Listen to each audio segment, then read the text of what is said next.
안녕하세요. 저는 수리논술을 가르치는 정석환이라고 합니다. 만나 뵙게 돼서 반갑습니다. 굉장히 늦은 설명회죠. 벌써 다 끝나고도 남을 시기인데 또 6월까지 하고 다 종료를 합니다.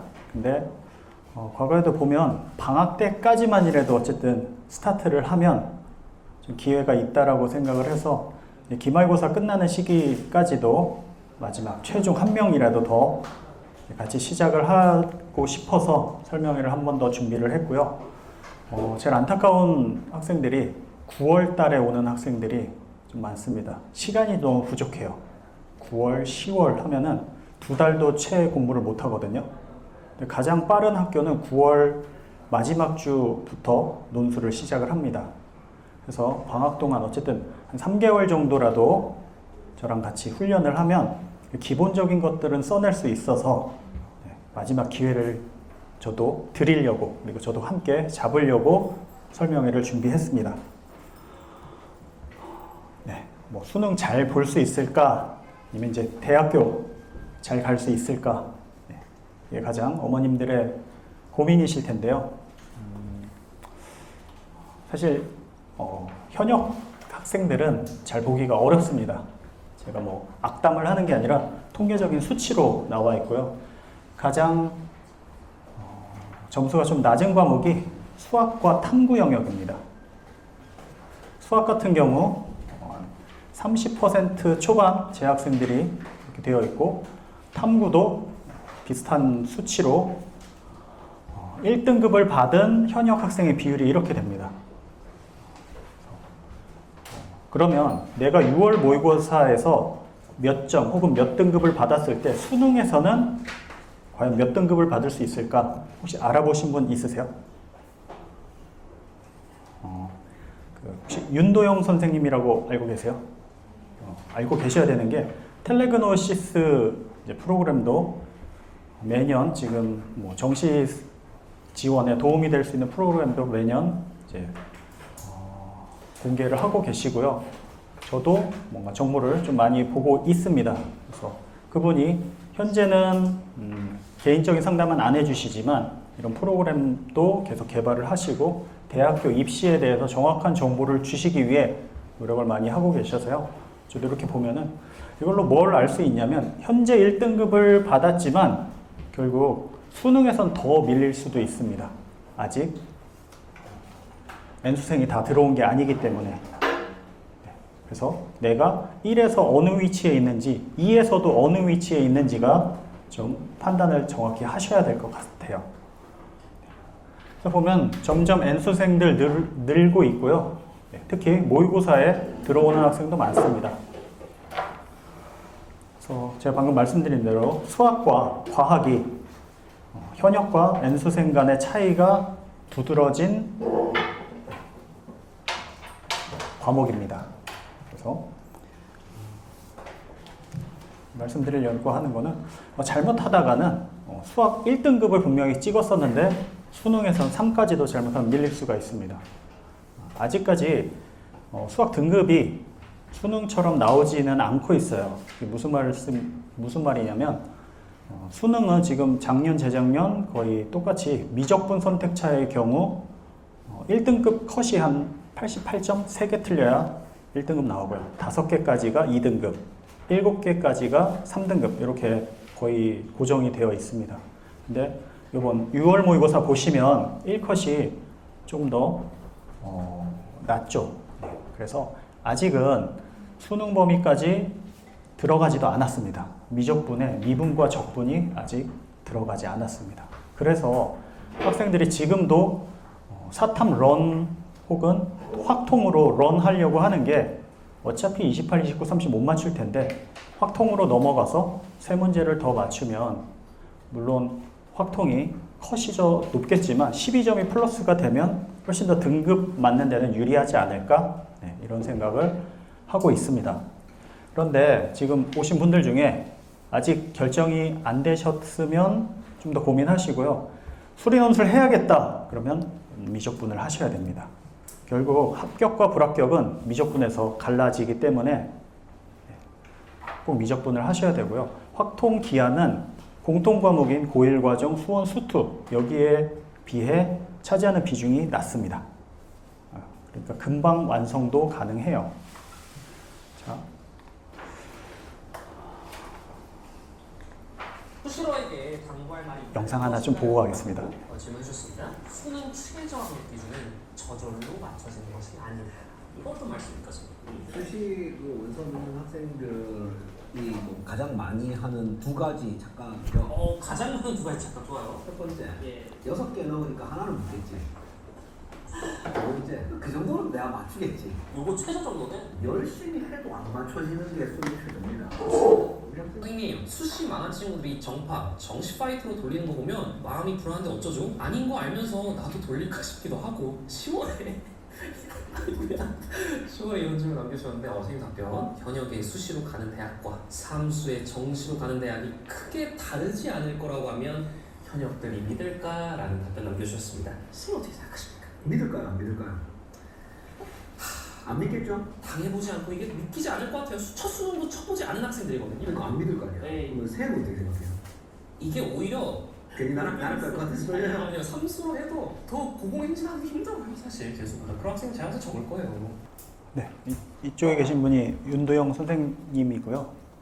혹시 알고 계세요? 미미미누라고 오수해서 5번 만에 고려대학교 합격하고 지금 교육 유튜버 중에서는 가장 구독자 수나 뭐 조회수가 가장 높은 사람이에요. 그래서 어린 학생들한테는 되게 아이돌처럼 인기가 많은 사람입니다. 뭐 팩폭이긴 한데 정시로 가기가 너무 힘듭니다. 특히 지금 뭐 과학을 끝까지 붙잡고 있는 학생은 더 힘들고요. 사탐으로 돌아가도 어차피 정시, 그러니까 어차피 과학하던 친구들이 다 몰려왔으니 그게 그거인 상태가 됐어요. 사탐을 하는 이유가 사실은 작년까지만 해도 이유가 두 가지가 있는데 첫 번째 이유는 공부량이 적기 때문에 갔어요. 그 전까지 지구과학을 학생들이 선택했던 이유는 과학 선택자 중에 물화생의 반도 안 되기 때문에 공부량이 시간을 아낄 수가 있어서 같이 만점을 받으면 되지 뭐. 그런 전략으로 지구과학을 했고요. 사탐은 어떻게 비유하냐? 두 과목 합쳐도 지구과학보다 적습니다. 좀 더 강렬한 비유는 지구과학 빼고는 물화생은 시간 내에 다 못 풉니다. 30분 시간 동안 모든 문제를 풀 수가 없어요. 마킹까지 하면. 한두 개는 찍거나 넘어가야 된다는 얘기입니다. 사탐은 어쨌든 다 풉니다. 이 정도 차이가 나고요. 그리고 아까 이제 이분 유튜브 홈페이지 거기 가보면 아까 정시 상담이라든지 최상위권 분석이라고 되어 있는데 좀 보기가 힘들긴 해요. 1시간이 넘게 수치와 이게 무슨 얘기고 이제 국어가 어떻고 다 일일이 얘기를 하고 있어요. 무슨 강의 듣는 것 같아요. 그런데 그렇게 다 들어야 현재 무슨 얘기를 하고 있고 수능이 어땠고 국어가 어려웠는지 쉬웠는지 그 근거가 어떻게 되고 표점이 어느 정도가 나와야 올해 시험이 이번 시험이 쉬웠는지 어려웠는지에 대해서 분석을 하고 계십니다. 그래서 조금 이런 게 궁금하셨던 분들은 한 3개 정도를 보시면 이제 어느 정도 감을 잡으실 수 있어요. 근데 이게 무슨 말인지 모르겠다 그러면 담임 선생님이든 입시 컨설턴트든 어쨌든 정시로 현재 갈 수 있는 대학의 어떤 제일 최고점 그리고 잘 안 됐을 때 평균치 이런 것들을 좀 따져 주셔야 수능에서 어떻게 될지 예측을 할 수 있겠죠. 왜 수능이 어렵냐면 제가 생각하기에는 3학년 처음 올라가서 본 시험에서 이미 결정이 나 있습니다. 왜 그러냐면 거기서부터 올린다는 게 너무 어렵기 때문에 그래요. 3학년 올라갈 때 이미 결정되어 있다 그러면 거의 고등학교 들어갔을 때 그때도 이미 끝나 있다 이렇게도 판단을 많이 합니다. 이유는 저도 학교에 있어 봤지만 전교 10등 안에 있는 학생들이 잘 안 바뀌어요. 밖에서 들어가기가 너무 힘든 벽이에요. 그 등급간에도 사실 거의 비슷하고 고등학교 3학년 때 열심히 해서 괜찮은 대학교 갈 학생이었으면 1, 2학년 때 이미 보였어야 된다. 네. 지금 한 4개월, 3개월 남았죠. 고3 초반부터 1년 해도 힘든데 지금은 거의 수능 점수가 지금 본 6월 모의고사랑 비슷하다. 떨어지지 않으면 다행이다. 이렇게 판단을 하시는 게 제가 악담을 하는 게 아니라 통계적으로 좀 그렇습니다. 저도 이 수능 최저 등급이 굉장히 중요하기 때문에 면밀히 이제 학생들 것도 최종 결과도 확인하고 지원을 할 때 안정적으로도 넣게 하고 수능 최저 없는데도 집어넣게 하는 게 못 맞추기 때문에 그런 거예요. 이따가 합격자들 좀 보여드릴 텐데요. 정말 간신히 맞췄습니다. 네. 논술을 설명드리려면 수능 수학하고 뭐가 다른지를 알고 계셔야 논술이 저런 거구나 아실 수 있겠죠? 근데 여기서 문제를 보여드리는 건 의미가 없을 것 같고요. 그냥 고등학교 수학이나 중학교 수학 정도만 가도 어려운 문제들은 넘치게 많이 있죠. 그래서 어떤 비유를 들어서 설명을 드리겠습니다. 여러분이 잘 아시는 이 미역국과 수학을 같이 제가 치환을 하겠습니다. 동일시해서 한번 보시면 수능 수학은 그냥 집에서 끓여 먹는 미역국 이렇게 생각하시면 돼요. 답만 맞으면 과정은 보지 않습니다. 찍어서 맞추든. 그래서 학생들 수능 전날 많이 보는 게 두 가지 유튜버가 있어요. 한국사 15분만 봐라. 그거 엄청 많이 봅니다. 한국사 준비 안 하고 그렇게 하는 학생도 있고 또 주관식 몇 번으로 찍을까? 수학 몇 번 찍을까? 왜? 답만 맞으면 되거든요. 미역국에 비유하면 그냥 맛있기만 하면 되죠.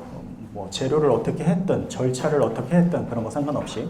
자, 수리 논술은 해설지를 만들어야 돼요. 이게 가장 부담스러운 거죠. 설명을 해야 된다. 그러면 미역국에서는 미역국 레시피를 만든다라고 생각해 보시면 좋겠습니다. 그게 뭐 정통 요리 책이 됐든 아니면 블로그에 올리는 게 됐든 아니면 유튜브에 올리는 게 됐든 외국인도 따라할 수 있는 미역국 레시피를 만드는 거 그게 수리논술이라고 생각하시면 됩니다. 자, 수학을 잘하면 수리논술 잘할까? 미역국 맛있게 끓이면 요리책도 잘 쓸 수 있을까? 뭐 유리하긴 하겠죠. 하지만 동일 관계라고 생각하긴 어렵습니다. 이건 교수님들이 생각하는 수학 전공자 입장에서의 어떤 수학이라 보시면 돼요. 요리 레시피가 이게 맞긴 맞거든요. 저대로 해서 끓이면 되는데 초보자가 보기에는 어때요? 어렵죠. 어머님들처럼 이제 많은 내공이 있으시면 이거 보고도 끓이겠지만 초보자들과 보기에는 너무 어렵습니다. 이게 학생들이 하는 수능 수학을 이렇게 생각하시면 돼요. 집에서 내가 미역국을 한다 할 때 막 방송처럼 하지는 않으시잖아요. 미역국을 준비하겠습니다 하고 뭐 백땡땡 그 선생님도 요리 유튜브를 많이 찍으시는데 그런 것처럼 막 떠들면서 하진 않잖아요. 우리 학생들 연습장 보시면 한글이 하나도 없어요.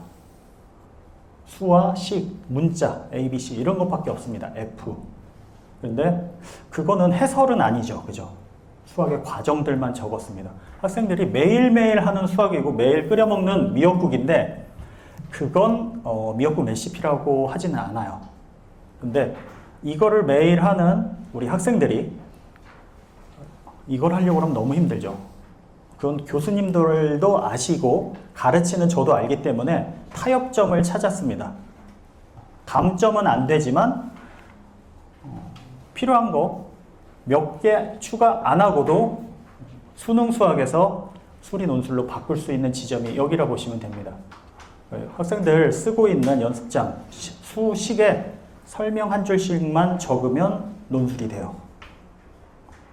그런데 이제 어떤 설명을 듣고 알았다. 그걸 이제 인지라고 하는데요. 인지했다고 해서 바로 실행이 되진 않죠. 피아노를 배울 때도 마찬가지입니다. 어떻게 되는지 선생님이 보여주셨다고 해서 내가 바로 따라하진 않잖아요. 훈련이 필요합니다. 이렇게 내가 풀고 있던 거에 설명을 적어보는 훈련이 필요합니다. 그러면 이제 정형화된 것들은 금방 적을 수 있는데 굉장히 새로운 상황에서는 학생들이 좀 난처함을 겪고 이건 뭐라고 표현하면 되지? 어떻게 설명하지? 끊임없이 막 질문들을 떠올리고 어떻게 해결해야 되는지 고민을 많이 합니다.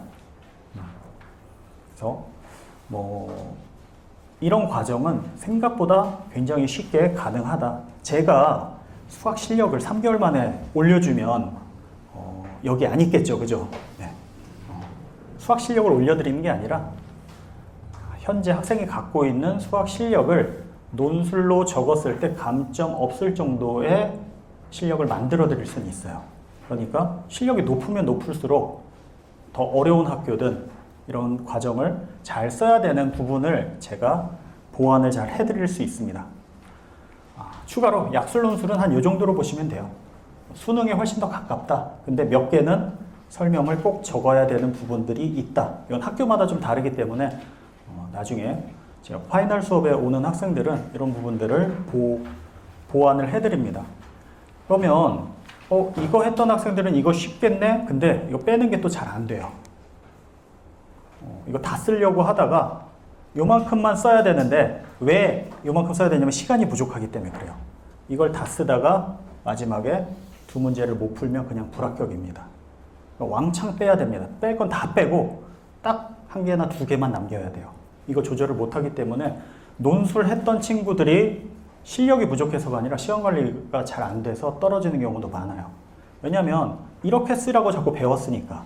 그것도 맞습니다. 그래서 약술 시험이냐 수리논술 시험이냐 전략을 분명하게 정하고 들어가야 됩니다. 자, 수리논술은 역전의 기회다. 역전 혹은 보험 이런 생각으로 많이 오십니다. 최상위권들은 사실 정시로 갈 수 있는 대학을 한 번 더 지원하려고 혹시 수능이 잘못될까봐 보험으로 많이 가져가는 경우가 있고요. 그런 경우에는 한 개나 두 개만 시험 보러 가는 경우도 있어요. 상향 지원한 부분. 왜냐면 나머지는 어차피 정시로 갈 수 있으니 정시 잘 지원하면 조금 더 높은 학교도 갈 수 있을 것 같아. 그러면 나머지 학교들은 다 시험도 안 보러 가는 경우도 있어요. 근데 역전을 노리면 6장을 막 다 보러 가려고 그렇게 전략을 또 잡으시면 안 됩니다. 아무리 역전을 노리려고 해도 좀 겹쳐 쓰셔야 돼요. 6장 중에 하나나 두 개 이상은 겹쳐서 4개 정도 보러 가면 잘했다 이렇게 생각하시면 됩니다. 첫 번째 이유는 수능 다다음 날부터 시작되는 논술 첫 번째 주에 너무 많은 좋은 학교들이 몰려 있어서 그래요. 그럴 때는 수능 최저를 좀 다르게 배치를 하셔서 수능 최저 맞춘 거 그 학교를 보러 가면 됩니다. 절대 2개 보러 가면 안 돼요. 이게 어떤 정도의 느낌이냐면 마라톤 2번 뛰는 거기 때문에 뒤에가 안 됩니다. 하루에 겹쳐서 2개를 썼다 그러면 하나만 보시거나 아니면 2개가 난이도가 둘 다 쉬워요. 그러면 좀 가능할 수는 있는데 추천하는 방법은 아닙니다. 둘 중에 하나만. 내가 플랜 A와 플랜 B를 가지고 둘 중에 하나를 보러 간다. 자, 전체 대학에서 봤을 때 논술은 3.6% 이렇게 보면 굉장히 적게 느껴지지만 논술을 실시하는 대학 중에서 보면은 14% 정도 됩니다. 좀 많이 올라갔죠. 10몇 %대 되니까. 그런데 논술을 시행하는 대학은 부산대랑 경북대를 제외하고는 다 수도권과 서울에 몰려 있어요. 그것만 놓고 내가 수도권으로 갈 거야 하면은 꽤 높은 비중이에요. 그리고 명문대, 최상위권 대학으로 봐서는 16, 17, 18%까지도 올라갑니다. 뒤에서 수치를 한 번 더 보여드릴게요. 자, 작년 수시 지원 비율을 보면은 논술이 1등이죠. 6장 수시 카드 중에 가장 많은 카드를 쓴 거는 논술 카드입니다. 한 사람당 6장씩 쓸 수 있으니까 좀 그런 이유죠. 그리고 학생부 교과든 종합이든 상위권들만 주로 쓰잖아요. 최소한 3등급 정도는 돼야 어디든 쓰니까 그 앞에 3등급이라고 하면 누적 22%인가요? 거기까지만 쓰고 나머지 80%는 쓸 수 있는 전형이 많지가 않아요. 그죠? 그러니까 논술로 다 몰리고 있고 이건 매년 조금씩이라도 계속 상승을 하고 있습니다. 왜냐면 그냥 정시로 갈 거야 하고 6장을 날리기에는 아까우니까 써보는 거죠. 그러면 준비를 제대로 해서 기회로 삼아야 역전이 가능할 겁니다. 고려대 같은 경우 한 12% 정도, 연세대는 16.5% 비율이 꽤 되죠. 가장 많이 뽑는 학교 중에 하나가 중앙대입니다. 중앙대는 20%를 논술로 뽑고 있어요. 꽤 많은 비중을 뽑고 있는 거죠. 그래서 이런 학교들 이제 정시로 가려고 하면 수능 등급이 어느 정도 나와야 되는지 보시면 꽤나 높습니다. 그랬을 때 이렇게만 최저를 맞춰도 갈 수 있다. 굉장히 매력적인 전형이라고 생각을 합니다. 작년에 합격한 학생인데요. 이쪽에 한솔고 다니는 학생이고요. 숭실대랑 홍익대 이렇게 합격을 했습니다. 둘 다 수능 최저가 있는 학교예요. 숭실대는 2합 5, 그리고 홍익대는 3합 8 이렇게 됩니다. 이 학생이 9개, 9월 달에 지원할 때는 한양대, 중앙대, 경희대, 건국대, 숭실대 이렇게 여기 3합 7, 3합 6까지 됐었기 때문에 지원을 했습니다. 그래서 2개 정도는 상향 지원을 했고요. 근데 수능 결과는 3합 8 간신히 맞춰서 홍익대 수능 최저를 맞췄습니다. 근데 좀 잘 못했네 이렇게 생각하지 마시고요. 이 친구가 이제 과학과학이에요. 과학과학. 그리고 홍익대는 작년까지 확통 기하만 됐고 과탐만 됐습니다. 사탐이 안 됐어요. 근데 올해 그걸 풀었기 때문에 조금 소폭이라도 상승할 거로 보입니다. 지원율, 경쟁률 자체가 올라갈 거로 보여요. 근데 재작년에도 홍대 합격한 학생이 마찬가지입니다. 9월 달에 3합 6 여기까지 나왔고 보통 좀 미끄러졌어요. 네. 그래서 한 2칸 정도는 밀리더라 하는 게 보입니다. 네. 영어 같은 경우 얘가 이게 89에서 하나만 잘 맞췄었으면 1 나왔으면 훨씬 더 여유 있게 되고 3합 7도 가능했었으면 여기 한양대도 보러 갈 수 있었을 텐데 가채점 결과로 이미 되냐 안 되냐가 결정이 났었습니다. 네, 홍익대는 쉽게 들어갔냐? 아니에요. 가장 마지막 문을 닫았습니다. 작년 기준으로는 12월 29일 날 정시 모집이 시작이 됐어요. 그래서 가장 늦게까지 원서 접수를 하면 크리스마스 다음 날 2월 26일까지 등록을 마치고 수시가 끝나요. 아예 종료를 하고 그 다음에 정시로 넘어갑니다. 네, 크리스마스 전날 연락을 받고 등록을 했습니다. 그래서 이따가 홍익대에 대해서는 좀 더 자세하게 말씀을 드릴게요. 단국대 합격한 학생인데요. 친구는 이제 상현고등학교 나왔고 서경대학교 다니고 있었어요. 서경대학교도 약술논술로 들어갔습니다. 그리고 좀 아쉬움을 느끼고 이 학생의 다른 친구가 저한테 먼저 배우고 있어서 야, 좋은 선생님이 있어. 너도 해봐. 그래서 같이 오게 됐습니다. 그래서 이 학생은 약간 반수에 가까웠어요. 왜냐하면 2개밖에 응시를 안 했습니다. 보긴 다 봤는데 공부한 과목이 2개라는 거죠. 수학과 탐구 하나, 딱 2하보를 맞췄습니다. 그래서 여기 보시면 숭실대 2하보, 하천대 이렇게 하고 나머지는 되도록이면 최저 없는 학교. 왜? 불안하니까 지금. 수학 실력이 좀 자신 있었는데 수학 등급이 어떻게 되죠? 3이에요. 그러면 88점이 1등급, 그리고 80점을 넘겨야 2등급, 70 중후반대 나오면 3등급입니다. 근데 이 친구 못하냐? 그런 건 아니에요. 그 등급에서 72까지는 킬러를 다 제외하면 올라갈 수 있는 점수기 때문에 생각보다 실수만 안 하면 맞출 수 있어요. 근데 무슨 일이 발생하냐면 목표가 더 높기 때문에 그래요. 이거 틀리면 안 돼. 그러니까 앞에서 멘탈이 이렇게 무너지기 시작을 하는 거죠. 내가 생각한 점수가 있기 때문에 제끼질 못하고 앞에 게 안 풀리면 흔들리고 높은 점수를 바라고 있기 때문에 멘탈이 나가는 겁니다. 근데 내가 딱 72점 맞겠다 그러면 멘탈 흔들릴 일이 없어요. 왜냐면 72점 맞는데 보통 이제 1, 2등급 정도 학생들은 25분밖에 안 걸립니다. 수능 보더라도. 뒤에 문제를 풀기 위해서 앞에를 너무 빠르게 달리기 때문에 실수가 생길 수 있는 거죠. 그래서 이 학생이야말로 수리논술로 정말 역전을 한 학생입니다. 자, 가장 먼저 고려할 점은 뭔지 한번 알아보겠습니다. 절대적인 수학 실력이 높으면 어디든 다 쓸 수 있어요. 네, 수능 최저가 받쳐줘야 되겠죠. 그래서 수능 최저를 내가 잘 못 맞추겠다 하면 제일 높은 학교는 연세대, 그 다음 시립대, 이렇게 최저 없는 학교들이 좀 존재를 합니다. 그래서 뭐 실력으로 사실 다 뚫을 수 있다. 근데 보통 이 정도 되면 수학이 1로 봐야 돼요. 1. 그렇기 때문에 이하보를 어떻게든 맞출 수 있습니다. 그래서 이하보권에서는 다 뚫을 수 있다. 근데 서성한 이상으로 가면 3합7이나 3합6이 또 요구가 되기 때문에 수능 최저도 한 20% 정도 영향을 미친다. 이렇게 생각하시면 되겠어요. 내신은 거의 영향력이 없습니다. 합격자 평균 4.5등급. 내가 5등급, 6등급이라도 그냥 5를 평균으로 봤을 때 100점 만점에 감점이 1점도 안 됩니다, 보통. 그래서 한 7이 아닌 이상은 크게 걱정하지 않으셔도 되고요. 그래도 학생들한테 꼭 얘기하는 게 시험 때 자면 안 된다. 3학년 2학기 끝날 때까지 계속 해야 된다. 왜냐면 재수생 되면 3학년 2학기까지 내신 반영을 하는 학교들이 또 있어요. 그러니까 어떻게 될지 모르니 끝까지 최선을 다해라 얘기를 합니다. 내신 성적이 왜 중요하지 않은지 뭐 예를 들어보겠습니다. 저희 자료집 받으셨죠?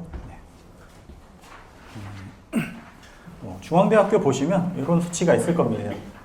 그 논술 전형이란 논술 100%만 얘기를 하지 않아요. 논술 반영 비율이 높은 전형은 전부 다 논술 전형으로 아시면 되고요.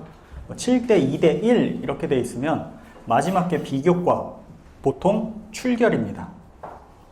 그래서 무단결석이 있는 경우에는 이 비교과 점수가 어떻게 감점이 되는지를 좀 알아보셔야 돼요. 그래서 여기 10점이라고 하면 총 100점 만점 중에 이게 10점을 차지하니까 무단결석이 인정이 안 되는 결석이 5일이 넘어간다 그러면 좀 피하시는 게 좋습니다. 여기서부터는 감점이 커지죠. 그리고 내신 성적 보면은 여기 7등급까지 큰 차이가 없어요. 그렇기 때문에 내신은 큰 영향을 안 준다. 또 다른 학교 하나 더 보겠습니다. 동국대 같은 경우도 7대 2대 1 이렇게 되어 있는데 여기는 교과, 학년, 반영 비율, 뭐 시수, 이수 단위 이런 거 적용 안 하고 국수, 사, 과, 영, 한국사 해서 그냥 석차 제일 잘한 거 10과목 그냥 뽑아봐. 그러니까 내가 한 학기든 어디든 반짝한 게 있으면 굉장히 높게 다 만들 수도 있어요. 그래서 학교마다 산출하는 방식이 좀 다르기 때문에 좀 계산을 해보시는 게 정확할 거고요. 그래도 6등급까지 별 차이가 없고 이대로 계산했더니 나 3까지 올라가는데 이런 학생도 있습니다. 1학년 때 그래도 조금 했던 학생이다 그러면 그런 경우도 있고요. 그래서 학교마다 좀 다르니 무단결석이 있는 경우에는 좀 정확하게 확인을 해보셔야 됩니다. 여기도 보면은 졸업생은 3학년 2학기까지 들어가죠. 마지막에 이제 논술 전형을 생각하는 학생들이 있잖아요. 그러면 아침에 가서 시험 보고 바로 학원으로 와요. 근데 절대 보통 이제 기둥 세우지 마라. 한 줄로 찍지 말고 자지 마라. 그것만 해도 등급이 4 이상은 나옵니다. 왜냐면 그때 자는 학생들이 있어요. 찍는 학생들도 있고.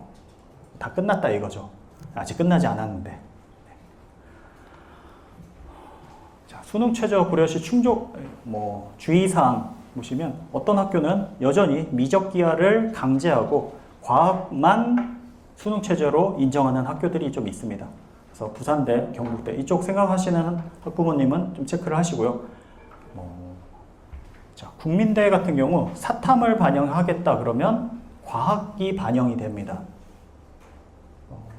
그럼 나는 사탐했는데 응시할 수 있어 없어? 이런 부분은 필수 응시라고 되어 있는 학교들이 있어요. 사탐을 응시하면 그냥 서류 탈락이야. 이런 학교들과 여기는 좀 다른 게 국영수로 맞추면 상관은 없어. 근데 탐구를 하려면 사탐은 수능 최저를 안 된다. 이런 얘기예요. 근데 이것도 이과 계열은 그렇게 되는데 문과 쪽으로 지원을 해버리면 이것도 상관없습니다. 서탐이어도. 그리고 국민대는 자연 계열은 미적까지 시험이 출제되고 인문 계열은 수원 수투까지만 됩니다. 그래서 이번에 아마 이과생들 중에 그리고 확통 선택한 이과생들도 꽤 많이 문과 쪽으로 교차 지원을 할 것 같습니다. 그리고 국민대 네임밸류가 높잖아요. 미적분 난이도가 웬만한 쉬운 수리논술보다 조금 어려워요. 지금 공개된 문제의 난이도가 그렇게 된다. 동국대 같은 경우 수능 최저 맞출 때 수학 아니면 과학 무조건 하나는 포함돼야 돼. 국어 용어로 안 된다는 얘기예요. 수능 최저를 맞출 때 수학이 하나 들어가던가 과학 둘 중에 하나는 들어가야 된다 이 얘기입니다. 이런 것들이 있으니까 참고를 하시고요. 보통은 이제 수리 논술을 하면 수학은 보통은 집어넣으니까 크게 문제되는 경우는 없습니다.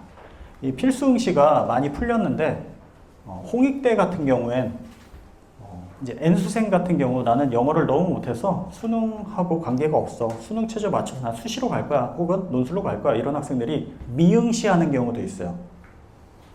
필수 응시로 되어 있는 학교는 미응시하면 그냥 바로 서류 탈락입니다. 그래서 필수 응시나 이런 조건들도 꼭 확인을 하시기 바랍니다. 홍대 쓰신다 그러면 전부 다 응시하시고 빼서 괜히 휴게실 가 있고 이러면 자동 탈락되니까 조심하시기 바랍니다. 여기서 보시면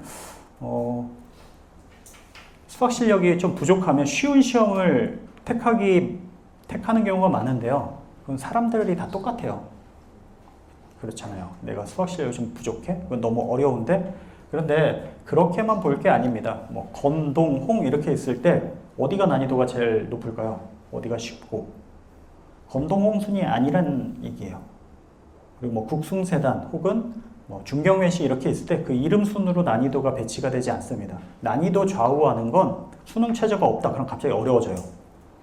선택 과목이 없다. 미적분만 본다. 그럼 난이도가 높아져요. 그렇게 막 바뀌기 때문에 어려운 시험은 컷이 낮으니까 그거 맞춰서 준비를 하는 게 더 합리적입니다. 왜냐면 학생들이 쉬운 쪽으로 그래도 몰리니까 반대로 생각하는 게 경쟁률에서 훨씬 이득을 볼 수 있다. 그리고 수능 최저 충족. 그러니까 수능 최저를 충족하고 나서 실질 경쟁률을 발표하는 학교가 몇몇 있습니다. 그러면 수능 최저 조건이 굉장히 높은 학교의 경우엔 수능 최저를 충족하면 실제적인 경쟁률이 40%, 30%, 중앙대는 15%까지도 떨어져요. 그런 효과가 있으니까 수능 최저 어느 정도까지 맞출 수 있는지 선택 과목. 이거는 그래서 학생들이 원하는 게 수능 최저가 없는 학교로 자꾸 간다는 얘기예요. 그쪽으로 몰린다. 선택 과목도 미적분만 한 쪽으로 몰리고 그러면 다 한 곳에 모여 있습니다. 좀 쉽고 최저 없고 미적분만 보고 수능 이후 대표적인 학교가 서울과기대. 거기 가면 문제도 어렵지 않은데 누가 합격하기가 좀 어려워요. 컷 자체가 거의 만점에 가깝고 최저도 없고 미적분만 보고 수능 이후 모든 걸 갖췄습니다. 근데 이 반대로 가면 이것만으로도 경쟁력이 생긴다고 보시면 돼요. 반대로 안 좋은 걸 다 갖고 있는 데가 홍익대 학교입니다. 그래서 홍익대를 추천을 드리는 겁니다. 여러분 지금 보면은 미적분 실력 올리기 너무 어려워요. 등급 하나 올리는 게 상상 이상으로 힘들거든요. 3등까지 올라갔으면 그 다음부터 진짜 어려운 것들만 남아 있습니다. 그래서 이거 등급 하나 올리려면 몇 달이면 될까요? 한 달 갖고도 장담할 수가 없잖아요. 그죠? 지금 3개월 남았는데 3개월이면은 한 등급 올릴 수 있냐? 이것도 아니에요. 근데 확통 기한은 특강으로 6회만 들어도 커버가 됩니다. 6회로 미적분 실력 올린 거와 같은 효과가 있어요. 왜냐면 아까 제가 미적분만 보면 난이도 올라간다고 했죠. 보통 저희가 부르는 말 있잖아요. 건동홍, 국숭세단 이렇게 해서 숭세의 경우에 미적분만 보고요. 건동홍은 기하 확통이 나와요. 근데 문제는 숭실대랑 세종대가 더 어렵습니다. 미적분 때문에. 내가 미적분이 좀 자신이 없다. 그럼 확통기하를 하면서 같은 이하보지만 건동홍으로 가시면 경쟁력을 갖추는 거예요. 학생들이 싫어해요. 선택 과목 그냥 불편해. 그 불편한 것들을 참아야 경쟁률에서 이득을 얻을 수 있습니다. 그래서 학생들 많이 하는 얘기가 시간이 없다. 그래서 확통을 기하를 못한다. 근데 시간 없다고 하는 학생들은 대부분 제가 그런 얘기를 들으면 3등급 이하인 학생들이 그런 얘기를 특히 많이 합니다. 1, 2등급은 시간 없다는 얘기는 안 해요. 당연히 시간이 없죠. 어딜 끼워들려면. 그러니까 우선순위를 바꾸셔야 돼요. 뭘 바꿔치기를 하지 않으면 시간을 낼 수가 없습니다. 아까 초반에 제가 말씀드린 게 뭐죠? 수능 이미 결판이 나 있다. 그러면 수리 논술을 우선순위를 높인다고 하면 수리 논술만 하란 얘기냐? 아니에요. 수리 논술은 일주일에 5시간만 하면 됩니다. 수업 3시간 반, 과제 1시간 반. 근데 거기에 최선을 다해야 돼요. 전날 일찍 자고 와서 졸지 말고 똑바로 하고 숙제하고. 우선순위를 높인다는 게 많은 시간을 투자하라가 아니에요. 거기에 전념을 하면 이쪽에서 역전의 기회를 잡을 수 있다. 이걸 말씀을 드립니다. 그래서 학생들과 똑같은 생각을 제가 해봤어요. 그래서 이 논술 자료집, 어머님들도 그렇게 생각을 하실 텐데요. 우리 애가 확통기하를 했어 안 했어 이걸로 나눠지고 수능 체제를 어디까지 맞출 수 있는지 못 맞출 것 같아. 그러면 안 했어 못 맞춰. 그러면 일로 다 모이는 거예요.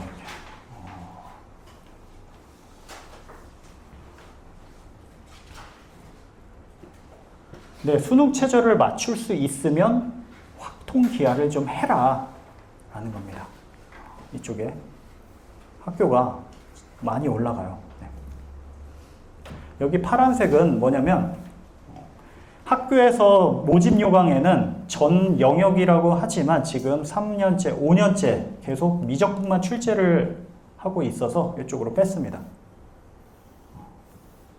근데 이화여대는 계속 선생님들이 예상은 하고 있어요. 기하 곧 나올 것 같다. 기하 나올 때 됐는데 기하 올해는 안 나와야 되는데 네. 그건 어떻게 예상을 하냐 그러면 모의논술을 참고해야죠. 여기 건국대가 기하를 계속 출제 안 하다가 작년에 모의논술에서 나왔어요. 그리고 시험에도 나왔습니다. 그런 식으로 학교에서 어떤 사인을 줄 테니까 준비를 해야 되고요. 서강대도 매년 1번 고점으로 확통을 내다가 작년에 기하가 갑자기 나왔습니다. 그러니까 모든 게 준비가 되어 있어야 기회가 왔을 때 잡습니다. 재작년에 경희대 간 학생도 경희대가 계속 확통의 난이도를 좀 높여가고 있어요. 확통을 잘해야 경희대 붙는다. 경희대는 수능 다다음 날에 이제 바로 시험을 보기 때문에 사실 수능 끝나고 준비는 안 돼요. 확통 기하가 다 들어가기도 하고 확통 난이도가 있었습니다. 그래서 확통 준비를 많이 했는데 이 친구가 다행히 기하도 잘해서 기하가 출제가 되었고 소프트웨어학과 합격을 했습니다. 9명 뽑는데 그래서 재작년에 붙은 학생도 3합 5까지도 맞췄었어요. 그래서 학교가 계속 올라가고 하다가 9월 모의고사까지는 서성한에 3개까지도 쓰고 네, 그렇게 배치를 했는데 결국 2합 5를 맞췄습니다. 3합 8도 아니고. 네. 그러니까 보험을 꼭 드셔야 된다 이 얘기를 한 번 더 드립니다. 또 보면은 나는 뭐 확통기하 이런 것보다 수능 최저 먼저 보고 싶어. 그러면 이쪽밖에 안 남습니다. 수능 최저를 내가 못 맞추겠어. 네, 광운대 같은 경우 학생들이 이렇게 했다가 나 확통 수업 때 들었었는데 수능 끝나고 준비해서 봐야지. 그 시간으로는 굉장히 타이트해요.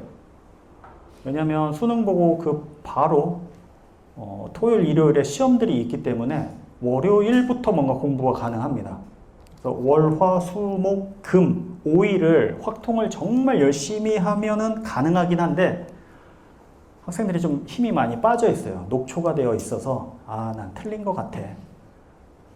해도 될까? 이러면서 안 해버리니까 문제고 죽기 살기로 하면 되긴 합니다. 그렇다는 얘기는 대충 하면 못 맞춘다는 얘기죠. 확통 때문에 허수가 많아요, 여기가. 그래서 매년 여학생들이 합격을 하고 있습니다. 왜 여학생이란 얘기를 했냐면 보통 좀 남학생들이 수리 논술을 조금 더 많이 해요. 상위 반으로 올라갈수록 좀 비율이 그런 경우가 좀 많고요. 그랬을 때 여기는 꼼꼼함과 확통 준비가 잘 되어 있는 학생들이 많이 합격을 한다. 네. 남학생들 미적 막 잘 풀어요. 확통 못 풀었대요. 그러면 거의 100% 떨어집니다. 확통이 어려운 건 없지만 범위가 너무 넓기 때문에 이게 짧은 시간에 올라가기가 힘들어요. 정말 기하는 하루에도 되거든요. 복습한다 그러면 하루에도 커버가 되는데 미적 기하 보는 학교는 저기 부산대 이렇게 되니까 거기를 막 선호한다 그게 아니면 이제 관계없는 얘기가 돼버리죠. 그래서 그냥 미적만 보는 학교로 갑니다. 이렇게. 단국대가 수능 최저가 없는데 올해 수능 전으로 바뀌었습니다. 작년에는 인문계만 수능 전에 받고 이번에는 이 자연계도 수능 전에 시험을 실시하는 걸로 바뀌었어요. 그래서 단국대 정도의 실력 되는 학생들은 또 단국대는 안 써요. 내가 지금 현재 모의고사 점수가 단국대야. 그러면 국숭세단 이렇게 하잖아요. 그 위를 봅니다. 건동훈 가야지 이러면서 단국대 근처는 안 넣어요. 원서를. 네. 수시 납치당하면 어떻게 막 이러고서 안 쓰기 때문에 더 밑에 쪽을 광명상가 이렇게 노리는 학생들이 단국대를 올렸습니다. 그래서 그 학생들은 좋아할 겁니다. 왜냐하면 수능 전으로 바뀌면 경쟁률이 15, 20% 정도 깎여요. 연세대가 한 경쟁률이 40대 1 이렇게 되는데 뒤로 갔었으면 2배 이상 될 수도 있습니다. 그래서 수리논술만 준비하는 학생들은 되게 좋아하고 있습니다. 단국대 앞으로 갔어 경쟁률 낮겠는데 네. 서울여대는 그동안 과학 생명논술 진행하다가 지금 올해부터 수리논술로 바꾸고 들어왔습니다. 수능 최저 없는 걸로 바꾸고요. 네. 여기 여대 제가 빨간색을 해놨고요. 여학생이면 제가 여대를 2-3개 정도는 추천을 합니다. 저 위에 있으면 별 상관이 없는데 조금 중간 정도 실력이면 안전하게 집어넣고 가자. 여대의 좋은 점은 여학생만 쓸 수 있다. 그것도 있는데 추합이 많이 돕니다. 그래서 어떻게든 붙여놓고 그 다음을 생각하자. 합격이 쉬울 것으로 예상되는 대학은 그 학교의 네임밸류에 비해 수능 최저가 높은 학교. 이거는 쉽게 유추해 볼 수 있어요. 이 학교가 이렇게 높아? 네. 홍익대, 삼합팔 이게 높기 때문에 수능 최저만 맞추면 거의 합격권 근처까지 들어갑니다. 그래서 중앙대, 삼합6 굉장히 높죠. 그런데 틈이 좀 있는 게 뭐죠? 영어 2면 1로 해주죠. 영어가 1인 사람은 혜택을 못 누리지만 영어 2인 학생은 이거 3합 7이랑 똑같네? 이렇게 생각할 수 있습니다.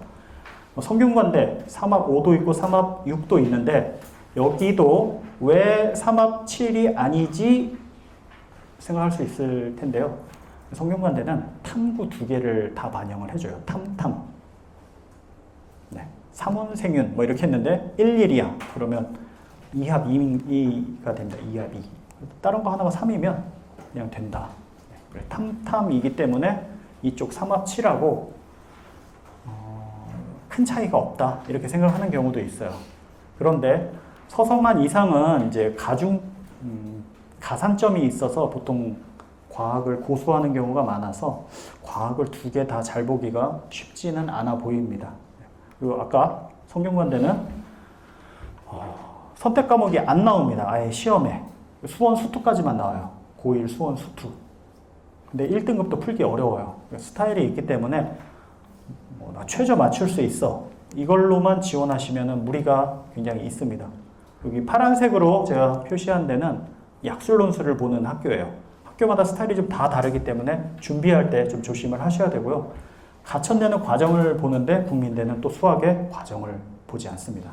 답만 맞아도 되고 여기는 빠르게 풀어야 되고 정확하게 풀어야 되고 또 각각 다르니까 어머님들이 드린 정보에는 다 나와 있는데 이거 갖고 우리 아이한테 제일 적합도가 높은 학교가 어딜까 이걸 찾는 거는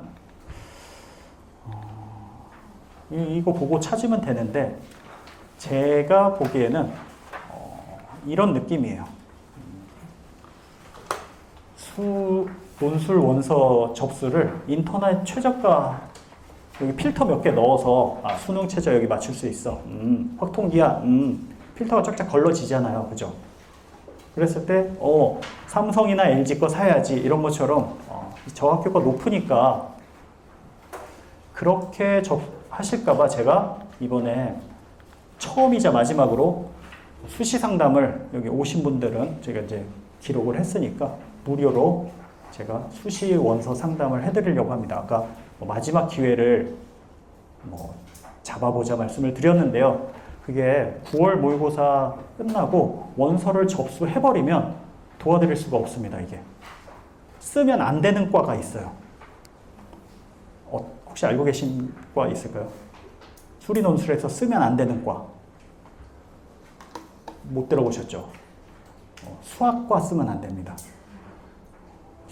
수학이 좋아해서 왔잖아. 맞아요. 수학 좋아해서 온 학생들이 많기 때문에 수학과를 가겠다 그러면 오히려 종합전형이나 또 하나는 자율전공으로 간 다음에 수학과를 선택을 해라. 그게 오히려 더 나아 보입니다. 또 하나는 요즘 가장 인기 있는 이과 학과가 어딜까요? AI나 전자전기 이렇게 되죠. 그런 학과를 내가 목표로 한다 그러면 자율전공 인원이 더 많다 그러면 자율전공으로 갔다 가는 게 조금 더 낫습니다. 자율전공은 제일 인기 있는 학과랑 좀 비교하시면 돼요. 내가 비인기 학과야 그러면 굳이 자율전공 인원 많이 뽑는다고 괜히 가실 필요가 없습니다. 지금 제가 말씀드린 대로 나는 제일 좋은 학과 가고 싶어. 근데 조금 불안하니까 자율전공으로 오는 학생들이 많아서 이 지원 전략을 잘 세워야 돼요. 하지만 홍익대는 또 다르다. 홍익대는 자율전공을 워낙 많이 뽑기 때문에 뽑는 인원도 많고 또 하나 추가 합격률 보시면 22%까지 주기 때문에 한 4등까지도 합격이 된다는 얘기예요. 등수로 봐서는 추합이 이렇게 돌았다.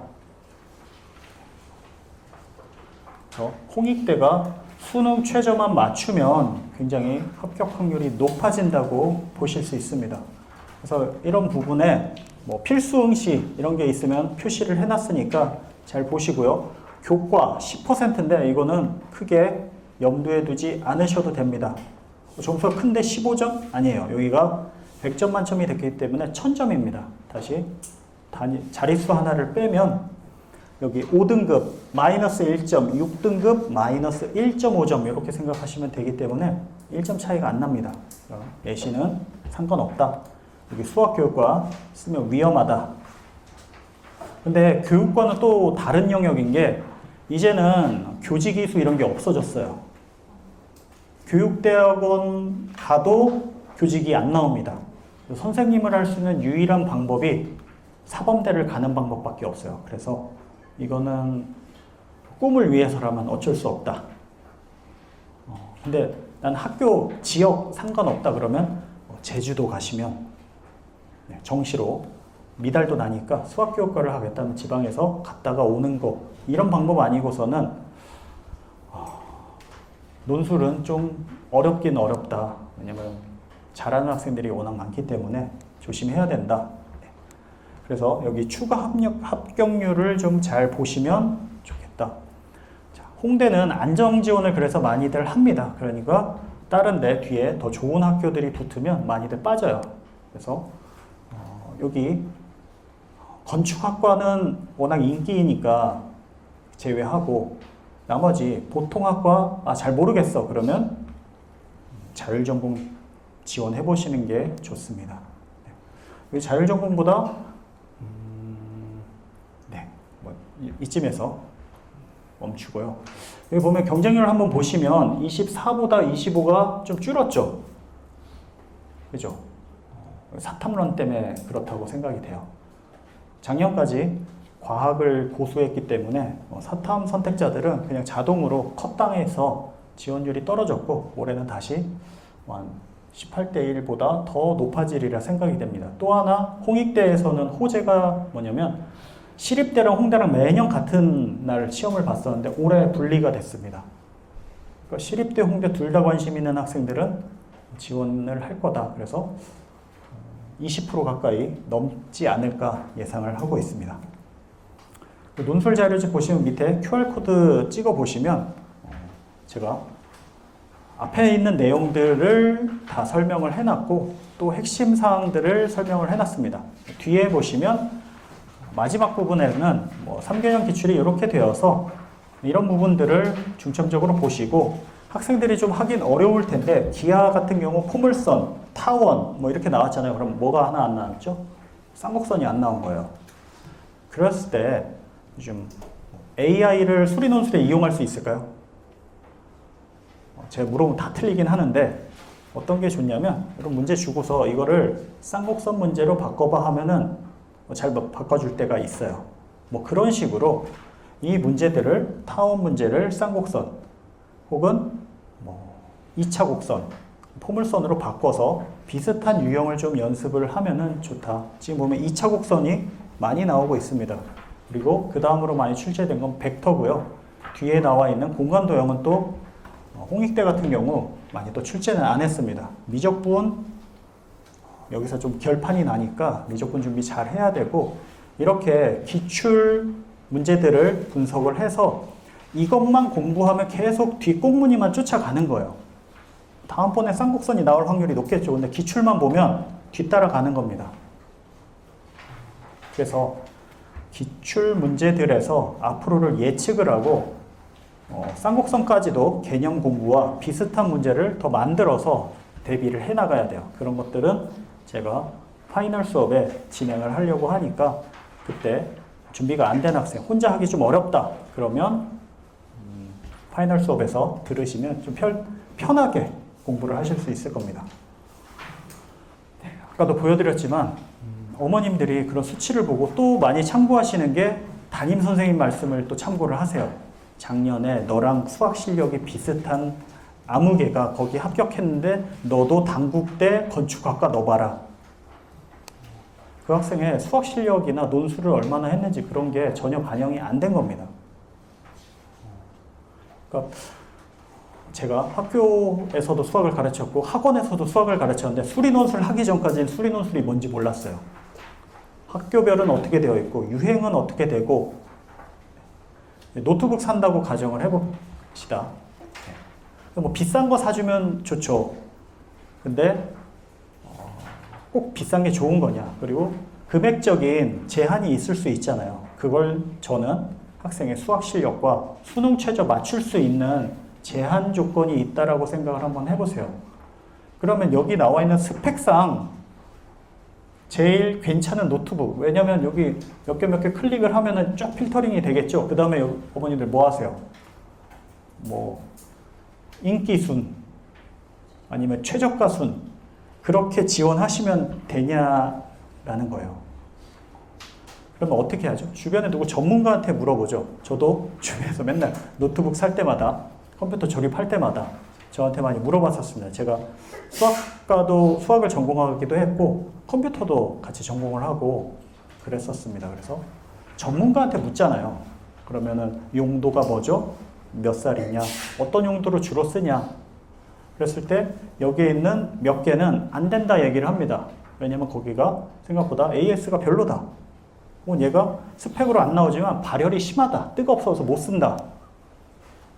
그게 저는 수리논술에서 제가 전문가라고 확신 있게 말씀을 드릴 수 있습니다. 그래서 꼭 원서 다 쓰고 오지 마시고 원서 쓰기 전에는 문을 두드리시길 바랍니다. 그리고 제가 주말에는 수업이 다 차 있으니까 되도록이면 구모 전에 날짜를 좀 잡으세요. 그리고 구모 전에 저도 원서를 다 정하거든요. 학생들 8월 말에는 다 정합니다. 6장을.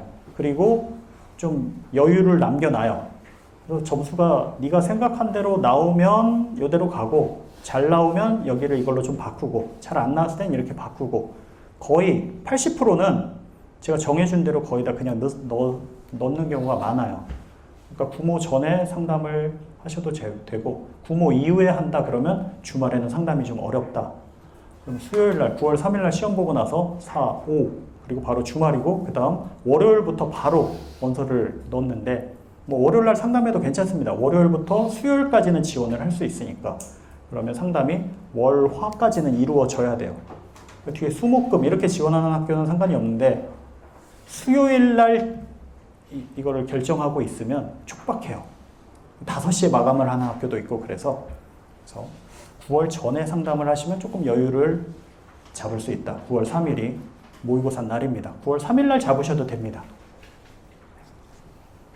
그래서 이렇게 하시면 안 되는데 대부분의 학생들이 제가 수능 체제를 매년 올려요. 그게 뭐 2만 건, 3만 건 이렇게 조회를 하고 있어요. 학생들이. 그거 보고 한다는 얘기예요. 거기서 이거 필터를 다 학생들 마찬가지로 다 이거 지우고 최저 지우고 이렇게 지우고 나면 압축이 되죠. 그 중에 집어넣는데 조금 더 이제 부지런한 학생은 가서 기출문제 뽑아봐요. 어렵네, 쉽네. 그게 기준이 아니라니까요. 근데 저도 9월 전에 그냥 상담만 하면 사실 그냥 통계적인 수치를 말씀드릴 수밖에 없어요.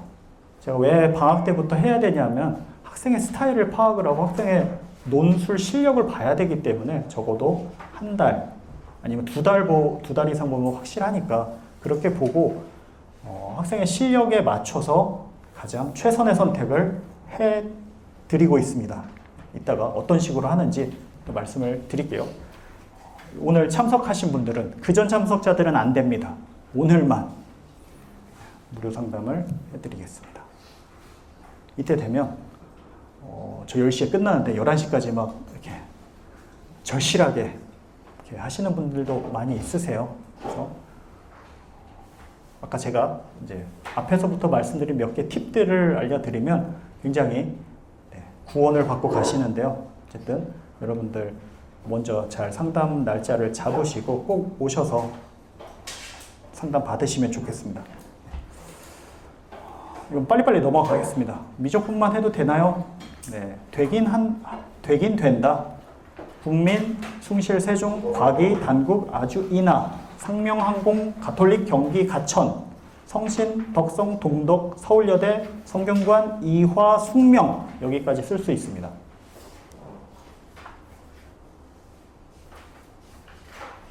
근데 이게 끝이 아니라 확통기하 하는데 6일밖에 안 걸린다니까요. 총 시간으로 보면 그냥 4시간 잡으면 6, 4, 24, 한 20시간 조금 더 들이면 확통기하 되는데 학교도 높아지고 안 할 이유가 전 없다 생각이 됩니다. 이하보를 맞출 수 있다면 확통기하 특강 듣고 끝내라. 그래서 특강 정보 제가 드렸고요. 이 미적분반은 뒤늦게 와서 지금부터 시간이 좀 부족한 것 같다. 나는 논술 올인해야겠다 하면 1학기 동안 진행됐던 미적분 수업을 6회에 압축을 했습니다. 같은 내용, 정규 수업에서 진행하는 내용과 겹치는 부분도 있겠지만 지금 제일 오래 다닌 학생들은 2회독이 넘어가고 있기 때문에 이거 계속 제일 중요한 빈출 주제를 정확하게 아는 게 중요하지 여러 가지 10가지, 20가지, 30가지 가지수 늘려가는 게 중요한 게 아닙니다. 왜냐하면 학생들이 이거 전에 봤던 건데 못 풀어요. 우선 징검다리를 몇 개 놓고 그 사이사이를 나중에 지엽적인 부분들을 채워가는 게 논술 합격의 가장 중요한 원리입니다.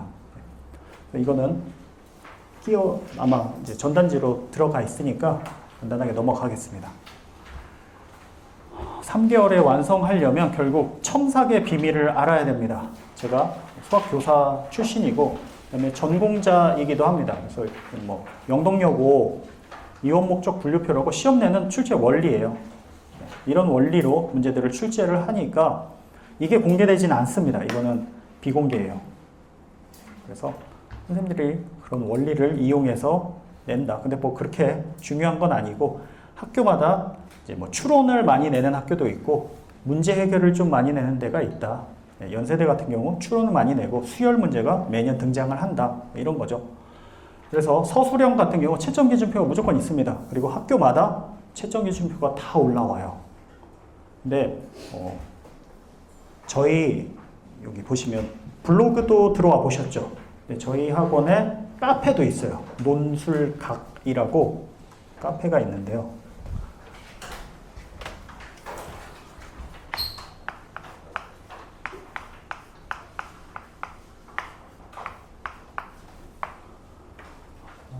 여기 가면 최근 4개년 수리논술, 인문논술, 기출문제들이 다 올라와 있습니다. 왜 말씀드리냐면 학교 가서 찾으면 되잖아. 맞아요. 근데 학교마다 올려놓은 장소들이 좀 다 상이에요.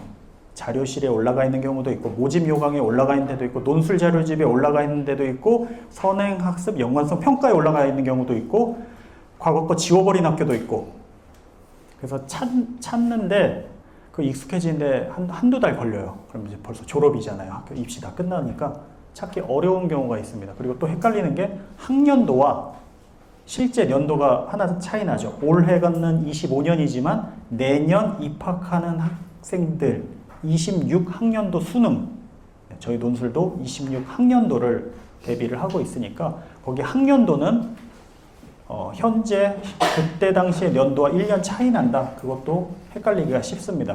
그리고 또 좋은 점은 학교에서 올려준 자료랑 저희가 타이핑한 자료를 둘 다 올리고 있기 때문에 학교 원본 자료를 먼저 참고하시면 좋아요. 아까 모집 요강 같은 경우 많은 경우 100페이지 돼요. 그 중에 잘라놨습니다. 그 부분만. PDF도 다 칼질해서 손질해 놨으니까 기출문제 보고 싶다. 여기 보시는 게 전국에서 가장 편합니다. 학교별, 연도별 다 소팅이 되어 있기 때문에 가서 찾으시는 게 굉장히 쉽습니다. 거기에 이거 얘기하려고 한 채점 기준표가 들어가 있는데 어떤 부분에 몇 점을 주는지를 아셔야 돼요. 그러니까 학생들은 논술 설명해야죠. 설명 어떻게? 많이요. 이렇게 생각해요. 많이. 양적인 게 아니에요. 질적인 거지. 필요한 말, 아까 제가 미역국 해놨잖아요. 레시피처럼 길게 쓴 게 아니죠. 핵심적인 문장 아니면 문장이 완결되지 않아도 돼요. 무슨 정리에 의해 그냥 간단하게만 필요한 것만 써주면 돼요. 근데 학생들은 많이 이렇게 좀 잘못 생각을 하고 있다. 그래서 제 교재 같은 경우 평가 항목, 채점 기준 이런 것들을 다 갖추고 있어서 혼자서도 충분히 채점이 가능하다. 그리고 가르칠 때도 부분 점수, 어떤 부분에 점수가 부여되고 있으니 꼭 여기까지는 써야 된다. 문제 못 풀 수도 있잖아요. 그러면 여기까지는 학생들이 다 쓸 수 있어요. 이 다음이 문제인 거지. 그럼 여기까지만 써도 10점이면은 4점 정도 줍니다. 여기까지를 1분 만에 완성하고 그냥 다음 문제 풀어라. 뭉개고 있지 말고. 어차피 안 풀리는 거 뭘 그렇게 잡고 있냐. 뒤에 거 다 맞추면 되지. 그런 자신감을 갖고 들어가라. 네. 그리고 제 교재는 한양대 같은 경우 이제 최상위권으로 가면 문제 자체가 많이 어렵습니다. 그래서 1, 2, 3번을 구하라고 하는데 풀이가 이렇게 되어 있어요. 그런데 저도 채점 기준표를 거의 당연히 다 봅니다. 그래서 이 문제를 처음 오는 학생한테 주면 수학 실력이 좋아도 아직 적응을 못했기 때문에 수능 스타일이 아닌 건 다들 어려워해요. 충분히 풀 수 있음에도 불구하고 읽었는데 이게 무슨 소리지? 그러니까 이국적인 느낌을 받는 거죠. 낯섦.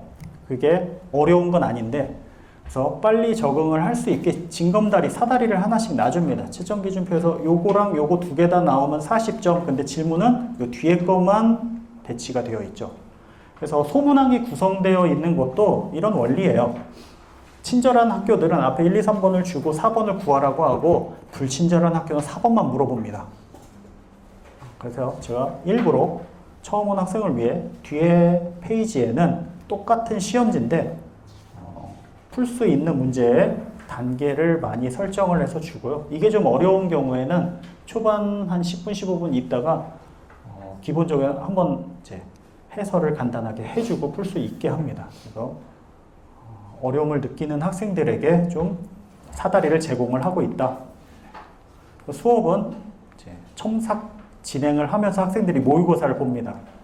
그 당시에 푼 시험 문제와 전날, 전 시간에 공부했던 수업 내용을 다시 쓰기 하는 게 있어요. 다시 써온 거랑 전주에 풀었던 실전 모의고사 이 두 개를 채점을 하면서 학생들 한 명씩 불러다가 첨삭을 진행을 하고요. 한 10분 정도, 많게는 15분 이렇게 진행이 되고 있습니다. 그 다음에 해설하고 강의 주제가 가고 있습니다. 전반기에는 이 실전 모의고사가 좀 한 문제 정도 했어요. 대부분 이제 강의해야 될 게 많아서 지금은 2회독 진행을 하면서 실전 모의고사의 비중을 좀 늘려놨다 이렇게 보시면 됩니다.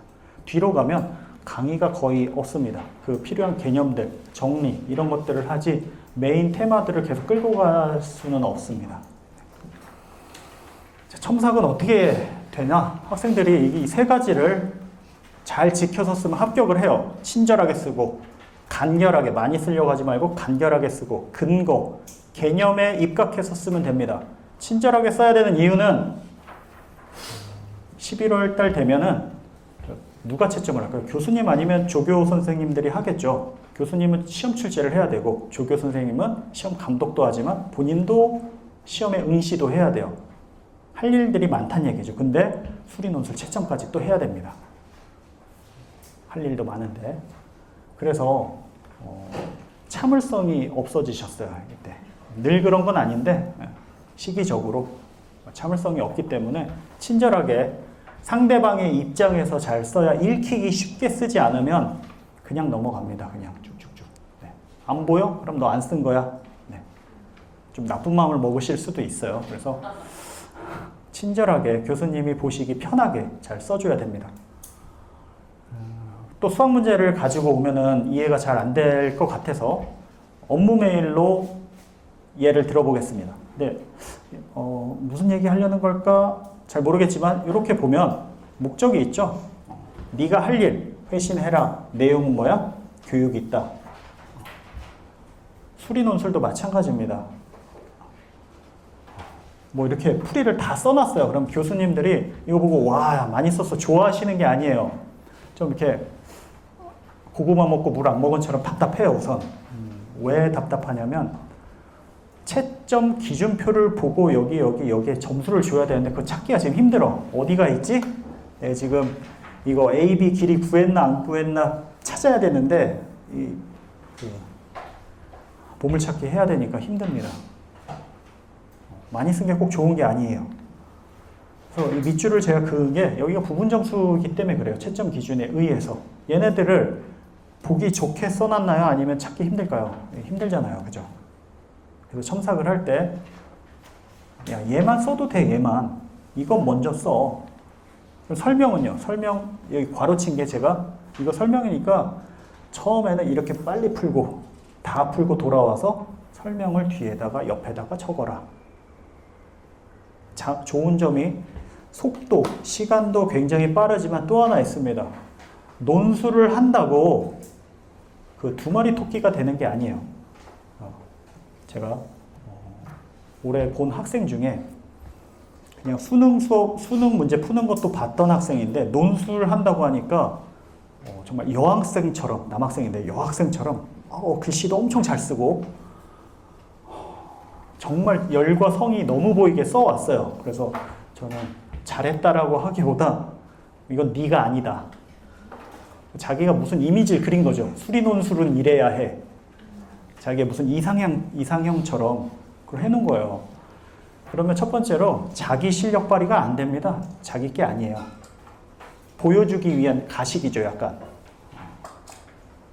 근데 이게 왜 중요하냐면 수능에서도 자기 실력 이상의 성과를 얻고 싶어 하잖아요. 내가 풀 수 있는 문제를 풀고 싶은 거잖아요. 그리고 더 나아가면 풀 수 없지만 어디까지 접근해서 잘 찍기를 바라잖아요. 자기 실력 이상을 발휘하려면 온전히 자기 것이어야 돼요. 자기 스타일대로.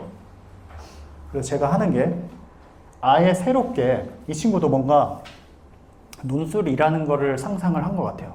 절대 연습장 이렇게 안 풀 거잖아요. 안 하던 일을 하고 있어요. 그러면 자기가 풀 수 있는 문제밖에 못 풉니다. 딴 문제 그 당시에 가서 새롭게 창조를 못 해요. 그래서 저는 너 수능 풀듯이 그냥 풀어. 쭉 풀고 이렇게 여기만 설명 달면은 감점 안 당해. 네가 제일 잘하는 걸 해라. 그렇기 때문에 3개월의 완성이 가능하다는 거예요. 뭔가 너 하던 거 다 내려놓고 그렇게 하면 안 돼. 자, 수리 논술은 A부터 Z까지 이렇게 해야 돼. 그게 아니에요. 아까 보여드렸지만 미역국 매일 끓이고 있잖아요. 여기랑만 설명하면 돼. 아예 다른 일을 하려고 그러면 부담도 되고 수학 실력도 안 나옵니다.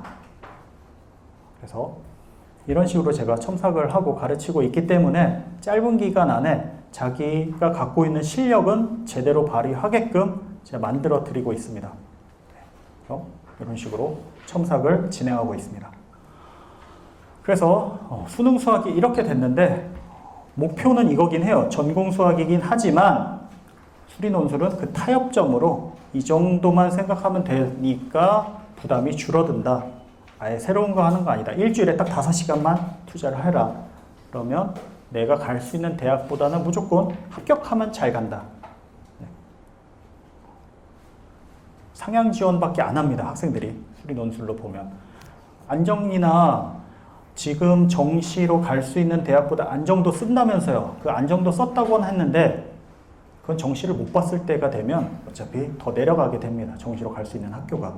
네, 정시를 못 봤을 때를 감안해서 낮춰서 지원을 해본 거지 결국 논술로 간다는 얘기는 가채점 해봤는데 그 대학을 못 가니까 치러 간 거예요. 합격 가능성을 높이는 방법 이제 좀 빠르게 가겠습니다. 네, 제가 3월부터 모의고사 볼 때마다 학생들 데이터를 이렇게 다 수집을 하고 이 학생 같은 경우 재작년에 홍익대 합격을 한 학생이에요. 보면은 2, 3, 3합 7까지도 갔죠. 네. 그래서 홍대 이렇게 지원을 하고 기계를 갈까 자율전공을 갈까 계속 하다가 모집 인원이 2배 정도 많은 그냥 자율전공을 가서 합격을 했습니다. 그래서 이거를 9월 달에 마무리는 했지만 시작은 여름에 시작을 합니다. 그러면 어떤 학생은 아무 생각이 없으면 제가 이거를 10분 만에 만들어줘요. 이 학교 어때? 네. 이 학교 어때? 이 학과 어때? 여기서 하나 더 힌트를 드릴게요. 환경, 여기가 좀 인기가 조금 낮습니다. 건축, 기계, 환경, 건축, 기계, 물리, 이 4개는 경쟁률이 좀 낮다. 근데 건축은 또 작년부터는 경쟁률이 높아지고 있어서 학교마다 좀 따져볼 요소가 좀 있습니다. 또 하나 가천대 보시면 기계공학과 여기 인기가 많을까요? 적을까요? 적당합니다. 근데 문제가 뭐냐면 이 친구 기준으로 봤을 땐 가천대는 사실 정시로 갈 수 있어요. 올 3이면 갈 수 있습니다. 올 3 정도 되면 이 정도면 조금 남아요. 근데 홍익대는 붙었는데 가천대 떨어졌어요. 이 친구는 과까지도 조금 낮춰줬는데도 그렇게 됐습니다. 전략이 좀 필요해요. 이때는 제가 약수를 안 했을 때고 작년부터 약수를 했는데 제가 논술 가르친 학생들은 잘 붙이고 있습니다. 뭘 조심하라고 말씀드리냐면 여기는 다 상향 지원했잖아요. 여기는 뭐 붙어도 재수할 것 같은데 이러면 더 낮추세요. 어차피 재수할 건데 뭘 높여요. 붙여놓고 생각을 하시길 바랍니다. 여기 상향 지원은 알아서 낮추는데 여기 하향 지원하는 학교의 학과를 높여버리면 다 떨어질 수도 있어요. 안정적으로 뭐 여기 붙어도 그닥 이런 생각이 드시면 높이지 마시고 하향 지원은 확실히 붙인다. 네, 그런 전략으로 지원을 하시는 게 중요합니다.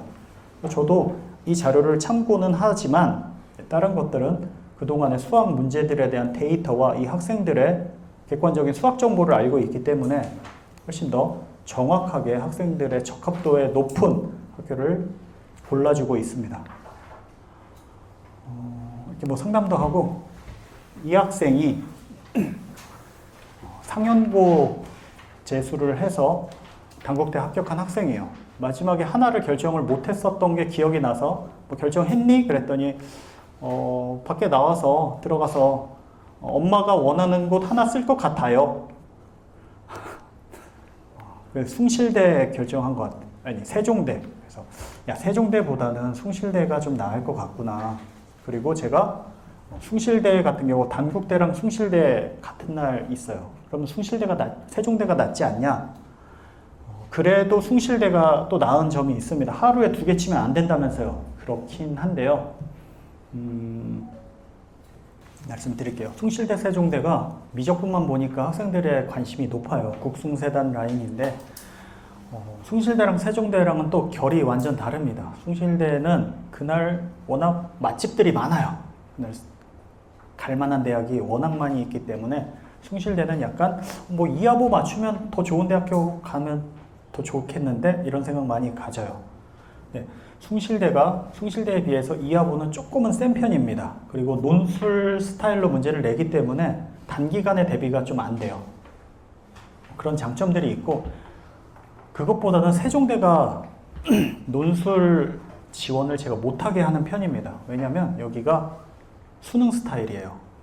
논술 준비하는 학생들이 이로울 게 없어요. 숭실대가 붙을 정도다. 그럼 서성안 써도 됩니다. 그럼 여기 붙는 학생은 그냥 수능 공부 열심히 했는데 미적분만 했어. 그러니까 세종대에 넣어보는 경우들이 있거든요. 그런 친구들이 한 열흘 정도 시간 갖고 기출문제 다 풀어버리면 단기간에 굉장히 높은 수준까지 올라가 버릴 수가 있어요. 그래서 논술을 좀 오래 준비했다 그러면 수능 스타일 학교들은 좀 배제를 하고 있습니다. 이 친구가 못하는 건 아닌데 더 잘하는 학생들이 금방 유리함을 가질 수 있으면 넣지 말아야죠. 그리고 세종대는 유일하게 지금 매년 난이도가 상승하고 있어요. 무슨 생각인지 모르겠는데 대부분의 학교들은 전부 다 난이도가 조금씩 이렇게 흘러내리듯이 낮아지고 있어요. 근데 세종대는 점점 더 어려워지고 있습니다. 수능 체제도 쉽게 했다, 어렵게 했다 계속 바뀌고, 그리고 단국대에서 숭실대 넘어갈 때 제가 그 교통편까지 다 알려줬습니다. 절대 부모님 차 타지 마라. 막혀서 못 간다. 킥보드를 타고 신분당선으로 가서 전철을 타고 가라. 이렇게 했습니다. 여기는 이제 예비 번호는 받았는데 숭실대 마지막 합격은 좀 안 됐었습니다.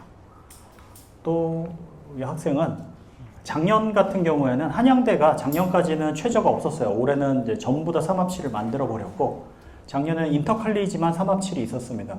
이 친구는 이제 재수해서 아주대학교 수리논술로 합격을 하고 아주대는 그냥 계속 다니고 있었는데 주말만 와서 논술을 했던 학생입니다. 그래서 저는 연세대랑 한양대만 쓰겠다. 그래서 시립대 한번 써보지 않을래? 시립대가 작은 연세대다. 조금 겉보기에는 많이 어려워 보이는데 실제 난이도는 연세대보다 좀 낮은 수준. 이유는 실전만큼 좋은 연습은 없다. 그래서 아마 학생들 대부분은 첫 시험 망합니다. 그래서 성신여대가 좀 힘들어요. 성신여대가 긴장감과 자기 시행착오, 단점을 보완할 수 있는 어떤 가장 좋은 연습이에요. 실전이긴 한데.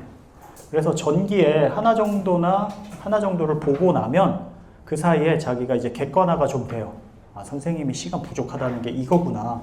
실제 가니까 이렇구나. 답안 작성 선생님이 뻥인 줄 알았는데 30분 걸리네. 이거예요.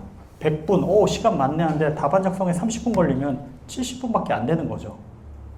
네. 한 문제 10분, 우와 많다. 수능은 뭐 4분, 3분 막 이렇게 풀어야 되는데 그 10분 안에, 한 문제 10분 안에 풀고 답안 작성까지 생각하면 여의치 않다. 넉넉치가 않다. 네. 그래서 그 시립대 그냥 봤는데 합격을 했습니다. 그래서 제가 그런 이제 배치를 잘 해주니까 뭐 홍익대를 목표로 한다 그러면 올해는 시립대를 또 마루타로 좀 삼아서 시립대에서 한번 실전 감각 올리고 나서 홍익대 친다. 왜냐면 N수생들은 무슨 얘기인지 알아요. 6장을 다 보러 갈 생각은 없습니다. 그 중에 하나는 어쨌든 실전 감각을 올려서 그 다음 시험에 자기의 모든 실력 발휘만 할 수 있으면 그것도 나쁘지 않다. 그래서 멘탈이 좀 약한 학생 그러면 하나만 보세요. 2개 정도 보면 기대하거나 실망하거나 둘 중에 하나로 수능까지 완주하는데 힘든 학생들도 좀 있습니다. 상상이 안 가실 수도 있는데 이 학생들이 연세대 응시하고 연세대 교정을 그 정문에서부터 강의실까지 걸어가면 내가 여기 합격한 것 같은 느낌도 들어요. 그런데 시험을 봤어요. 근데 실수한 걸 자기가 알았어. 그럼 벌써 떨어져서 자책감과 자괴감이 막 또 몰려옵니다. 이런 마음에 이제 롤러코스터를 타고 나면 수능까지 가는데 좀 치명적인 역할을 하기도 합니다. 그래서 2개 치면 2번을 그러고 났을 때 다시 복귀가 안 되는 학생도 있어요. 그러니까 우리 아이가 멘탈이 좀 약하다. 그럼 좀 조심하셔야 될 것 같아요. 그런 부분들도 학생하고 계속 상담을 하고 얘기를 해줍니다. 그래서 사실 수능이 괜찮게 나오면 무리할 필요가 없어요. 근데 수능이 잘 안 나온다 그러면 오히려 그냥 4개든 뭐든 다 앞에 그냥 넣어버리자. 왜냐면 앞에가 경쟁률이 낮으니까 거기서 승부를 보는 것도 좋은 선택이 될 수 있다. 그래서 보통 첫 시험 망해서 괜찮다, 괜찮다 하고 위로해주고 끝까지. 그러니까 이제 다음 시험 잘 볼 수 있다 너는. 다독여주고 결국 합격하고 그렇게 했습니다. 자필로 이렇게 성공수기, 합격수기를 작성해준 학생도 있고요. 커리큘럼 이제 말씀드리면 6월 넘어갔습니다. 벌써 7월 됐고요. 대표 기출이 거의 다 정리됐고 이제 방학 특강 넘어갑니다. 그래서 실전 모의고사를 같이 좀 보고 있고 9월 달에는 이제 주요 대학 이제 구획을 묶어서 학교들을 좀 묶어서 대학을 세미파이널도 같이 이루어져요. 그래서 어떤 학생 2개, 3개 듣는 학생도 있어요. 나는 이 대학과 이 대학을 지원할 거야. 근데 이때 조금 조심하셔야 될 게 아까 홍익 때 제가 보여드렸을 때 기출문제만 쫓아가면 뭐죠? 뒷공무니만 따라가는 거예요. 어떻게 나올지에 대한 적응은 안 됩니다. 그 라이벌 학교들의 기출을 보는 게 오히려 도움이 많이 돼요. 작년에 그런 학생이 있었어요. 나는 단국대 할 거니까 단국대 수업만 들을 거야. 오늘 논제가 뭐죠? 단국대인가요? 저 안 가요. 막 이렇게 했던 학생인데 단국대 넣는데 단국대만 보면 단국대 5개년에선 안 나옵니다. 같은 게. 그것만 보고 올 텐데. 그러면 단국이나 아주 이렇게 같이 좀 묶어서 보는 게 훨씬 더 대비에 전략적으로 훨씬 더 그게 유리합니다. 그런 걸 잘 모르는 분도 계셔서 미리 좀 말씀을 드릴게요. 그리고 커리큘럼은 이렇게 됩니다. 그리고 무료 테스트. 밖에 나가시면 테스트지가 준비가 되어 있는데요. 최상위는 이제 제일 높은 학교지만 중앙대 정도 수준으로 잡았습니다. 그래서 거의 다 맞느냐, 아니면 반타작했느냐 이런 걸로 확통 기하까지 보는 시험 문제를 준비했고요. 그 다음 최상위 2는 미적까지만 보는 학교. 그래서 이거 생각했는데 잘 못 풀겠다 그러면 요거 풀어 오셔도 괜찮습니다. 그리고 명문대반 이거 보시면 되고요. 여기서 좀 쉬운 학교로 제가 준비를 했습니다. 그래서 다음 주 낮 시간에 제가 상담을 잡아드리고 수요일은 뭐 저녁 시간까지 오시면 대면 상담하고요. 테스트지 보내주시면 전화 상담 진행을 하겠습니다. 그래서 이거는 이제 전화 상담으로 진행을 했는데요. 먼저 전화 상담을 다 하고 추후에 보내주셨어요. 그래서 점수 매겨주고 이런 것들 써야 된다. 그리고 현재 점수가 대충 73점 정도 나오는데 그때 당시 기준으로 봤을 때 73점이면 여기는 합격 가능하겠다. 중앙대. 그리고 이쪽을 지원할 수 있다. 왜냐하면 중앙대는 안성 캠퍼스도 같이 보기 때문에 이쪽에 널널하게 남는 곳은 안성캠입니다. 그래서 현재 어느 정도까지 충분히 합격 가능하고 조금 더 노력하면 높은 학과나 소성안이나 이런 데도 충분히 가능할 거다. 그래서 추천반까지 상담을 드리고요. 여기는 이제 명문대 시험을 봤는데요. 학생이 직접 왔는데 시간 부족으로 그 당시에는 상담을 못하고 다음번에 상담하기로 했는데 여의치가 않아서 제가 작성을 해서 카톡으로 보내드렸습니다. 그 테스트지가 이렇게 좁기 때문에 여기다 푸시면 안 됩니다. 노트, 줄노트 이런 데다가 꼭 풀어 오시기 바라고요. 이렇게 백지에다가는 여학생 아니면 하지 마시고 줄 있는 데다가 알아볼 수 있기 쉽게, 그리고 한 문제 풀었으면 여백을 좀 줘서 제가 이 쓰기가 힘들어 보이죠? 그래서 오른쪽이나 어디 여백이 있어야 제가 첨삭을 좀 해주니까. 그래서 현재 실력이 어떻게 되고 점수가 어떻게 되고 이 정도라면 항공대 2학 계열은 충분히 합격 가능하고 조금 더 준비하면 좀만 가다듬으면 공학 계열도 가능하다. 과기대 실수하지 않으면 좋은데, 왜냐하면 과기대를 문의 주셨기 때문에 얘기를 했어요. 과기대 근데 되도록이면 지원 안 하는 게 좋겠습니다. 이 정도면 사실 이화여대나 숙명여대도 훨씬 더 좋아 보입니다. 그래서 현재 실력과 어느 학교 지원하면 좋겠는지 이런 부분들도 상담을 해드리고 있으니 적합도를 찾아드릴 테니까 그냥 학생한테 너의 꿈을 펼쳐봐, 마음껏 써봐봐, 이렇게 해서 풀어보게 해주시면 제가 그 부분에 대한 피드백을 드리겠습니다. 그리고 제가 올해는 가천대 실전 모의고사 지필을 들어갔어요. 시대에듀에서 연락이 와서 저희 학원의 국어 선생님하고 같이 실전 모의고사 제작을 했습니다. 그래서 곧 다다음 주에 출간됩니다. 근데 이게 또 생각보다 많은 부수를 안 찍어서 뒤에 가면은 못 사실 수도 있어요. 두 권 사실 필요는 없습니다. 문과, 이과 따로따로니까 이렇게 되어 있고요. 또 이걸 말씀드리는 이유가 수리논술을 하는 학생들 중에 정말 극상위권 아니고선 가천대는 하나는 보통은 다 넣습니다. 그랬을 때 합격 전략이나 이런 부분들을 명문대반 같은 경우는 좀 가끔씩 다루고 있으니 나는 약술인가 명문대반인가 조금 헷갈린다 그러면 명문대반 진행을 하시면 약술은 어떤 식으로 공부를 하면 되고 어느 정도 커버를 해드리니까 걱정하지 않으셔도 될 것 같습니다. 이상입니다.